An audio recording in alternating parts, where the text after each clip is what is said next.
श्री राधा सनातन धर्म में प्रेम, भक्ति और समर्पण की सर्वोच्च देवी मानी जाती हैं। उन्हें भगवान श्री कृष्ण की ह्लादिनी शक्ति अर्थात दिव्य आनंद की शक्ति कहा जाता है। जिस प्रकार सूर्य और उसका प्रकाश अलग नहीं किए जा सकते, उसी प्रकार श्री कृष्ण और श्री राधा भी अभिन्न माने जाते हैं। द्वापर युग में ब्रजभूमि के बरसाना में राजा वृषभानु और रानी कीर्तिदा के घर श्री राधा का प्राकट्य हुआ। एक लोकप्रिय कथा के अनुसार वृषभानु महाराज को यमुना तट पर एक दिव्य कमल के पुष्प पर एक अलौकिक बालिका प्राप्त हुई। उन्होंने उसे ईश्वर का प्रसाद मानकर अपनी पुत्री के रूप में अपनाया।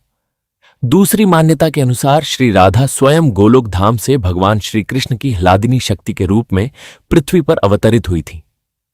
कहा जाता है कि जन्म के समय श्री राधा ने अपनी आंखें नहीं खोली थीं। जब नंद बाबा और माता यशोदा बालक श्री कृष्ण को लेकर उनसे मिलने आए, तब पहली बार श्री कृष्ण के दर्शन करते ही राधा ने अपनी आंखें खोलीं। इस घटना को दोनों के शाश्वत दिव्य संबंध का प्रतीक माना जाता है। राधा का बचपन बरसाना और रावल में बीता। वे अत्यंत सुंदर, सरल, दयालु और करुणामयी थीं। बाल्यकाल से ही उनका मन भगवान श्री कृष्ण में रमा रहता था। धीरे धीरे राधा और कृष्ण की मित्रता गहरे आध्यात्मिक प्रेम में परिवर्तित हो गई। दोनों यमुना तट, वृंदावन के कुंजों और निकुंज वनों में गोप गोपियों के साथ अनेक दिव्य लीलाएं करते थे। श्री कृष्ण की मधुर बांसुरी की धुन सुनते ही राधा सहित सभी गोपियां अपने सारे कार्य छोड़कर उनकी ओर आकर्षित हो जाती थीं। राधा और कृष्ण का प्रेम सांसारिक नहीं, बल्कि आत्मा और परमात्मा के मिलन का प्रतीक माना जाता है। इसी कारण उनका प्रेम आज भी निष्काम प्रेम और सर्वोच्च भक्ति का आदर्श माना जाता है। शरद पूर्णिमा की रात भगवान श्री कृष्ण ने वृंदावन में महारास का आयोजन किया। असंख्य गोपियों के बीच श्री राधा का स्थान सर्वोच्च था। भगवान श्री कृष्ण ने उन्हें अपनी सर्वाधिक प्रिय स्वरूपा स्वीकार किया।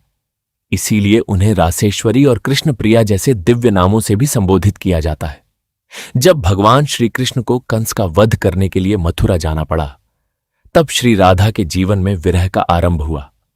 श्री कृष्ण के वृंदावन छोड़ने के बाद भी राधा ने कभी उनका स्मरण नहीं छोड़ा। उन्होंने अपना संपूर्ण जीवन कृष्ण भक्ति, प्रेम और ध्यान में समर्पित कर दिया। उनका विरह ही उनकी सर्वोच्च भक्ति बन गया। वैष्णव संतों ने इस विरह को प्रेम की सबसे उच्च अवस्था माना है।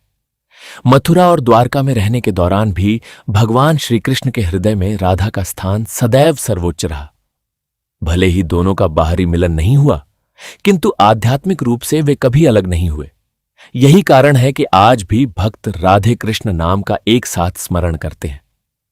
अनेक परंपराओं के अनुसार जीवन के अंतिम समय में श्री राधा द्वारका पहुंची और वहां भगवान श्री कृष्ण से उनका अंतिम दिव्य मिलन हुआ। इसके पश्चात उन्होंने ध्यान में लीन होकर अपना पार्थिव शरीर त्याग दिया और भगवान श्री कृष्ण की दिव्य ह्लादिनी शक्ति में पुनः विलीन हो गई। कुछ वैष्णव संप्रदाय यह भी मानते हैं कि श्री राधा कभी मृत्यु को प्राप्त नहीं हुई, बल्कि वे सदा के लिए गोलोक धाम में भगवान श्री कृष्ण के साथ विराजमान हैं। इसलिए उनके देहावसान का कोई सर्वमान्य वर्णन उपलब्ध नहीं है।